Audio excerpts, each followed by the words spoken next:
Welcome to the Krebs podcast, where we make ATP on the pipe, and the glycolysis likes to fight. Yeah, you're right, Fox. Let's cut to the chase. Bro, well, what are we even talking about, Mark? What I'm talking about is, how do we make energy? But look, that's the wrong question. Well, the real question should be, how does the body convert food into energy? Well, I mean, it's a long process, and there's a lot to explain. So let's break this down step by step, glycolysis style. Ha! Okay. I'll be the roundabout. The words will make you out and out.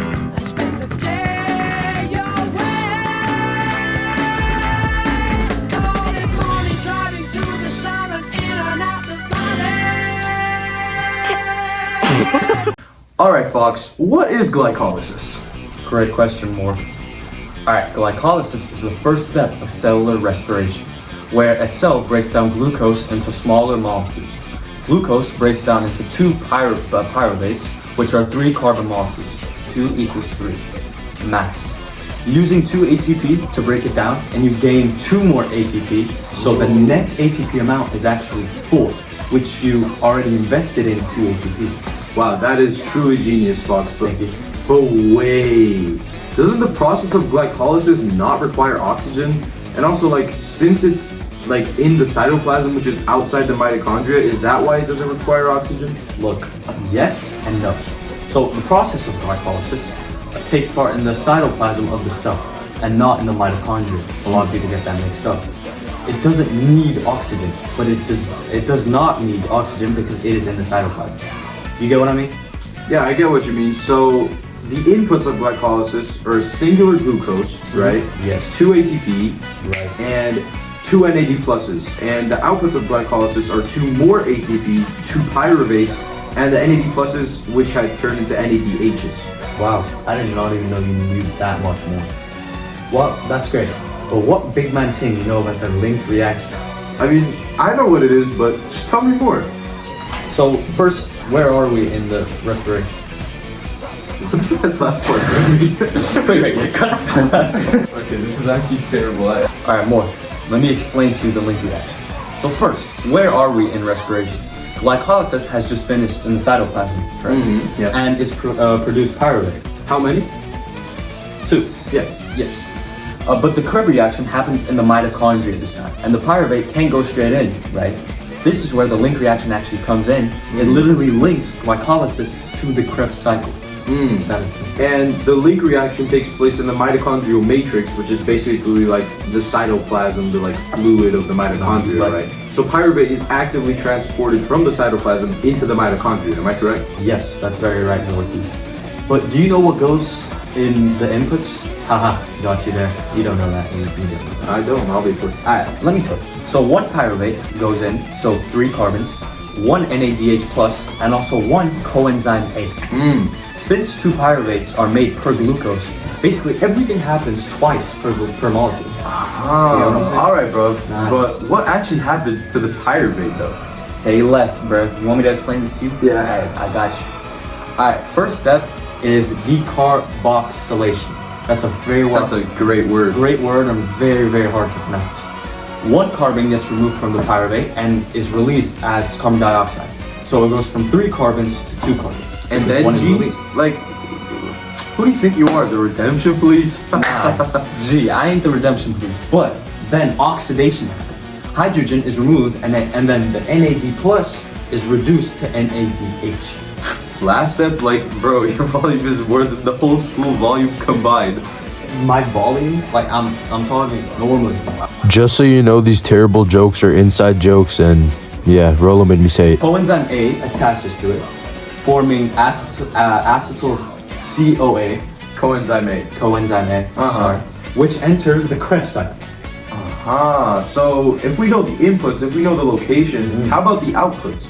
You want to know the outputs, big man? Sure. I'll give it to you. 1 coenzyme A, 1 CO2, carbon dioxide, and Which we breathe out. exactly 1 NADH, and those are the outputs, my friend. Okay, and like, how about how many pyruvates per glucose, and why? Like, how many times is the cycle work? Wait, what? Because you forgot a lot. So how much ATP is produced in the link reaction? Actually, 0. Wait, what? Yeah, the energy is stored in an NADH for like later. Oh, for the link reaction, because there's like electrons in there. Okay, but wait, I have one question. What's up? How does oxygen play into this? Oh my days. Let me give you an answer. That is an incredible question.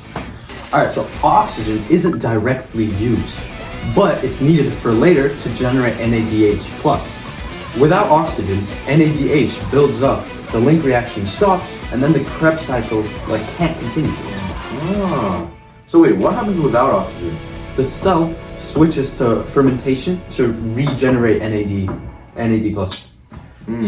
Yeah. And no extra ATP needed here. It's just keeping the glycolysis running. So, yeah. The link reaction happens in the mitochondrial matrix. It converts pyruvate to coenzyme A. It releases carbon dioxide, makes NADH, produces no ATP in this process, and only works properly when oxygen is available. Oh, alright. So, I guess this is the end of the link reaction, huh? I guess so. I guess we gotta move on to the Krebs cycle. Yeah, we missed that. We'll do it together. The information might. This sounded so wrong. Sounds like the Krebs cycle. We are on a roll, Foxy. Poop that me up. Let's go. That was awesome. All right. We really are cooking now and digesting. You get that? All right. No, I don't. We did glycolysis and the link reaction, and surely it has to be over, right? No, you silly goose, man. No, it's not over. You forgot a very important part of cellular respiration. The Krebs cycle. How could I forget? And by the way, fun fact, it's also known as the citric acid cycle. But the Krebs cycle is just easier. Okay.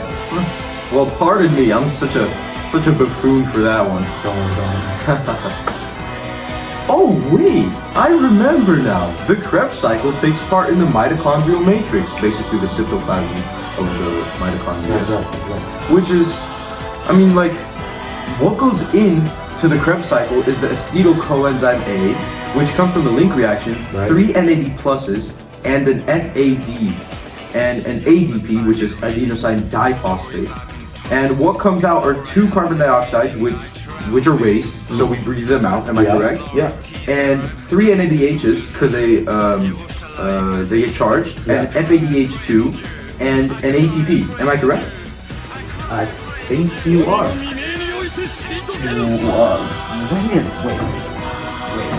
Wait a darn minute. Alright. What's wrong, boss? Just an ATP? This is quite mediocre compared to the other ones, amigo.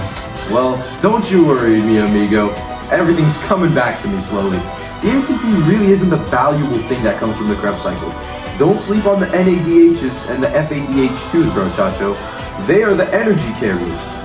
Essentially, electron carriers that carry the electrons into the electron transport chain, which is the next one. Ah, so the real mission of the Krebs cycle isn't ATP production directly, yet it's giving electrons. Also, how many times does it even turn? Well, first off, you are very correct. Good analysis there. And it turns twice for each glucose. Just think about it. What happens with the pyruvate, right? It goes through this, and it's a 3-carbon one. Well, it's a 3-carbon molecule. Yeah. My apologies. While glucose is a 6-carbon molecule. Yes. So that means for the whole entire glucose, it has to turn twice because it has to process the whole thing, right? Yeah, you're definitely right. But wait, I don't see any oxygen in this whole process. What is that even about? Yada. That means good grief. Well, the Krebs cycle doesn't really directly depend on oxygen, but it indirectly relies on them. Dude, look, you gotta elaborate before I don't even get what you're saying, bro.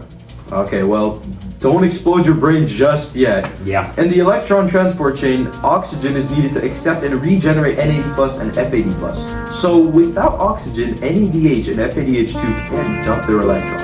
And NAD and FAD run out. So when that happens... The Krebs cycle shuts it down. Exactly, my Google Fox. Well done. Oh my day. Okay, look, you might be smart in the Krebs cycle, but let me educate you about the electron. Damn, I'm stuttering. Electron transport chain. Well, happens to the best of us, especially when talking about such an amazing process. That's right. Alright, so acetyl coenzyme A goes into the Krebs and all that, but where is the ATP actually made? Good question. That's the electron transport chain. And this is where the ATP really stacks up. Wait, hold up a minute. Where does this all happen? Look, the electron transport chain takes place on the inner mitochondrial membrane, also called the cristae. Oh, okay, it's got some kick to it. It's got some like Latin to it. Exactly, Wow. exactly. Yeah. Alright, so what goes into the electron transport chain? Well, there are a few, but let me give you the main inputs. The main inputs are NADH, FADH2, oxygen, ADP, And phosphate. you already got that. Yeah. These reduced coenzymes come from glycolysis, the link reaction, but basically just whatever we've been Yeah. talking about. Whatever we've been talking about. So essentially, this is the last step of cellular respiration of how we produce energy for our bodies. Am I correct? That's right. Alright, but the thing is, this might be important and all, but what actually happens in the electron transport chain? Okay, let me clarify this more. NADH and FADH2 donate electrons to the chain. As electrons move along the carriers, energy gets released and used to pump protons from the matrix into the intermembrane space. English, please? Good one.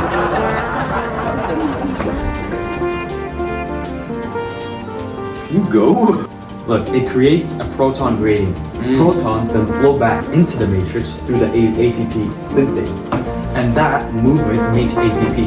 This part is called chemiosmosis. You know, that word is such a difficult one. Yeah. I don't blame you for stuttering. Yeah, me too.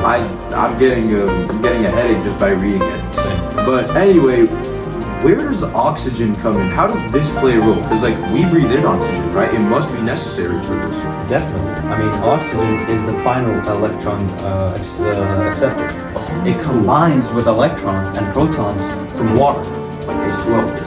Oh, wait. And the protons that you said, like the sea of protons, Yes. they're just hydrogen. Because a single proton is a hydrogen. We are so smart. Yep.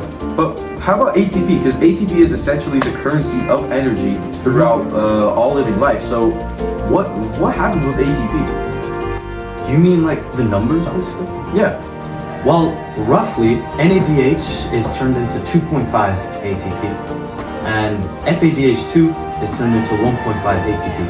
So overall, the electron transport chain produces the majority of ATP in respiration. And if there's no oxygen? Well, that takes a different turn. That's different. Then the chain actually stops. No oxygen means electrons can't even be passed on. NADH and FADH2 build up, and FAD runs out, and the ATP synthase actually stops. Oh, so that's when fermentation begins. Well, exactly. Fermentation represents NAD+, so glycolysis can actually continue, but it produces no extra ATP. Yeah. All right, let me just wrap this up for like you, because you get this really. Yeah, I understand. Yeah, let me wrap this up for you and the audience. So the electron transport chain happens on the inner mitochondrial membrane. Uses NADH and FADH2. It needs oxygen. It produces water and makes most out of the ATP through Man, this is what it's getting. Chemiosmosis, I think. It's a difficult word. Thank you so much. Alright, well, now that we've covered everything, what's next? Nothing, bro. Like we done. Oh, for real? I'm so Yeah, sad. I'm so sad to say goodbye. Yeah, man. I want to go get McDonald's after this. So. How about we get McDonald's? How about all of us get McDonald's? Oh, we're on a diet. Yo, I don't know about you, but I'm never going on a diet. Yeah. Oh, that's a good one. Yeah, man. So like, just say goodbye to the learners. I know they learned a lot from this. Well, that truly was amazing, but it's kind of sad to say goodbye to you guys. Yeah, man. But what I can say is, thank you for watching. Have a wonderful day. It's been Mork, and Fox. I'm not about to Bro, you forgot the main part of this whole thing. So overall, cellular respiration produces about 30 to 32 ATP per glucose molecule, but it's also depending on the cell and how the electrons are transferred.